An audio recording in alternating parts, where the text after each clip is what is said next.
ত্রয়োদশ জাতীয় সংসদ নির্বাচনের পর একটি সুন্দর বাংলাদেশে একটি সরকারের শপথ গ্রহণের জন্য অপেক্ষারত থাকার কথা, কিন্তু এমন একটি সময়ে আমাদেরকে রাজপথে থাকতে হচ্ছে।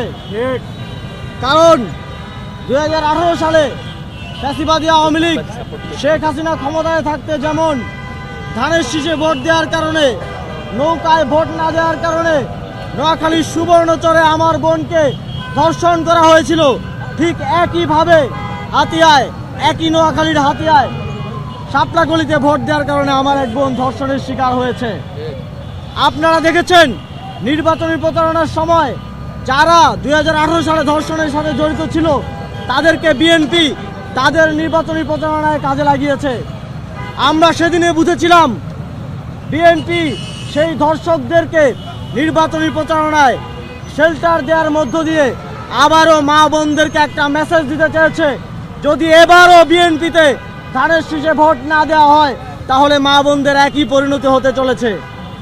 দুঃখজনকভাবে আমরা দেখলাম সেটা বাস্তবায়িত হলো।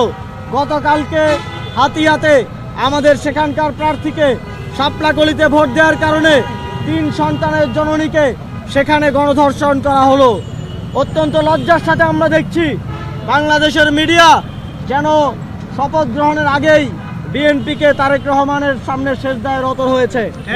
আমরা আজকে শপথ গ্রহণের আগেই দেখলাম একজন সাংবাদিক আগেই জিজ্ঞেস করে নিচ্ছেন আপনি অভয় দিলে প্রশ্ন করব, না হলে করব না। এবং এই সিদ্ধান্তের শাস্তি হিসেবে বিএনপি ক্ষমতায় আসার আগেই তাদেরকে জায়গায় জায়গায় ধর্ষণ এবং ধর্ষণের হুমকি এবং জায়গায় জায়গায় বিভিন্ন ধরনের ভয় দেখিয়ে, আরেক মিডিয়া দেখলাম উপভোগ করার হুমকি দিয়ে তারা এই প্রতিশোধ নিচ্ছে। হামলা হয়েছে, যেই লুটপাট হয়েছে এবং ধর্ষণ হয়েছে সবগুলোর বিচার নিশ্চিত করার দাবি জানাচ্ছি। নির্বাচিত হওয়ার সাথে সাথেই তারা আবারও ভারতের কসাই খ্যাত নরেন্দ্র মোদীর হাত তাদের কাঁধে চায়।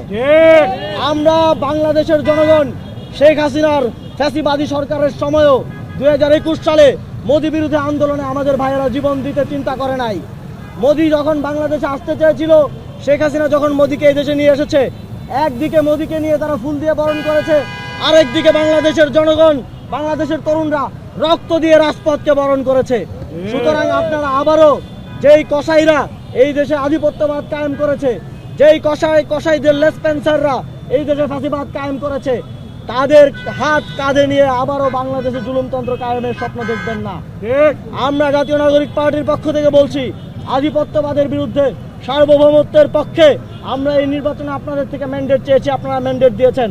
আমরা সেই ম্যান্ডেটের সম্মান অক্ষুণ্ণ রাখব এবং নরেন্দ্র মোদী যদি বাংলাদেশে কোনো সরকারের শপথ গ্রহণ অনুষ্ঠানে আসে তাহলে আমাদেরকে ভেবে দেখতে হবে আমরা সেই শপথ গ্রহণের নির্লজ্জ অনুষ্ঠানে উপস্থিত হব কি হব না। সুতরাং আপনারা এই দেশকে যারা জুলুমতন্ত্রের শিকার করেছে তাদেরকে সাথে নিয়ে, তাদের আশীর্বাদ পুষ্ট হয়ে এই দেশকে শাসন করার স্বপ্ন দেখবেন না। এই দেশের জনগণকে সাথে নিয়ে এই দেশের জনকল্যাণের জন্য আপনারা কাজ করবেন এই আশাবাদ ব্যক্ত করছি। এবং হাতিয়াতে যেই ধর্ষণের ঘটনা ঘটেছে, দ্রুত সময়ের মধ্যে যারা এর সাথে জড়িত সকলকে গ্রেফতার করে দৃষ্টান্তমূলক শাস্তি নিশ্চিতের দাবি জানিয়ে আমাদের আজকের এই কর্মসূচি। এবং একই সাথে যাদের উপর সারা দেশে হামলা হয়েছে, লুটপাট হয়েছে, যাদের বাড়িঘর দোকানপাট ধ্বংস করা হয়েছে, তাদের যথেষ্ট ক্ষতিপূরণ এবং সেই ঘটনাগুলোর দৃষ্টান্তমূলক শাস্তি এবং গ্রেফতার দাবি করে আমাদের কর্মসূচি এখানেই শেষ করছি। আমরা প্রয়োজনে আমাদের 11 দলীয় জোটকে সাথে নিয়ে সামনের দিনে আরও কঠোর কর্মসূচি দিয়ে যেতে পারি। আপনাদের সকলকে ধন্যবাদ। আসসালামু আলাইকুম।